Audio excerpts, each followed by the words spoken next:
Assalamualaikum warahmatullahi wabarakatuh. Alhamdulillah ya anak-anak, hari ini kita berjumpa kembali dengan Bu Umi ya. Masuk tema 7, subtema 3. Ya, tema terakhir dalam tema 7. Sebelumnya kita awali dengan bacaan basmalah bersama-sama. Bismillahirrahmanirrahim.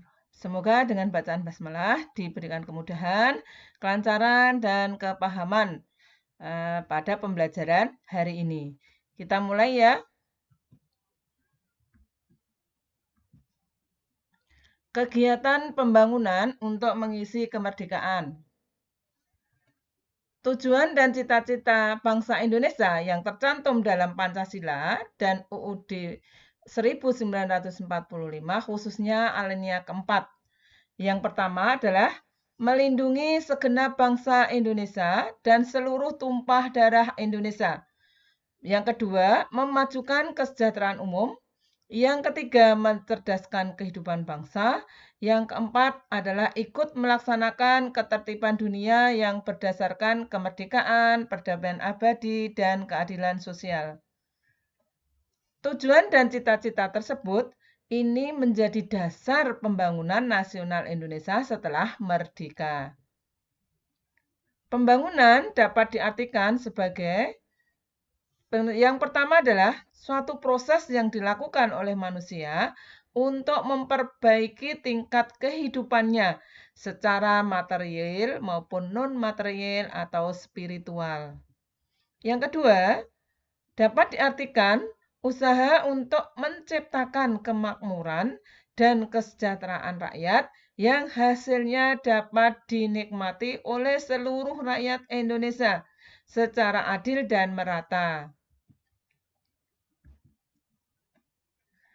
Adapun rancangan pembangunan di tiap negara ini memiliki perbedaan, disebabkan karena adanya perbedaan kemampuan ekonomi suatu negara dan kebutuhan masyarakat di negara tersebut. Berdasarkan tingkat ekonominya, Indonesia ini tergolong sebagai negara yang berkembang. Sebagai negara yang berkembang, Indonesia memerlukan pembangunan di bidang ekonomi, sosial, budaya, dan politik. Pembangunan yang dilakukan pemerintah itu contohnya adalah pembangunan fasilitas umum seperti berikut ya. Ini pembangunan bendungan. Tujuannya apa? Untuk memenuhi kebutuhan air masyarakat, pembangkit listrik, mencegah banjir apabila di musim hujan dan juga sebagai tempat wisata. Pembangunan yang dilakukan oleh pemerintah ya, selain bendungan ya, itu juga ada jembatan. Tujuannya apa? Sebagai sarana transportasi yang menghubungkan masyarakat dan mendorong pemerataan. Sekarang kita bahas upaya melestarikan kebudayaan bangsa Indonesia.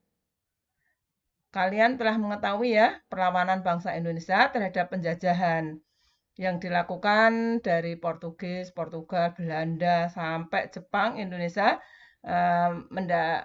mendapatkan atau dapat memproklamasikan kemerdekaan Indonesia.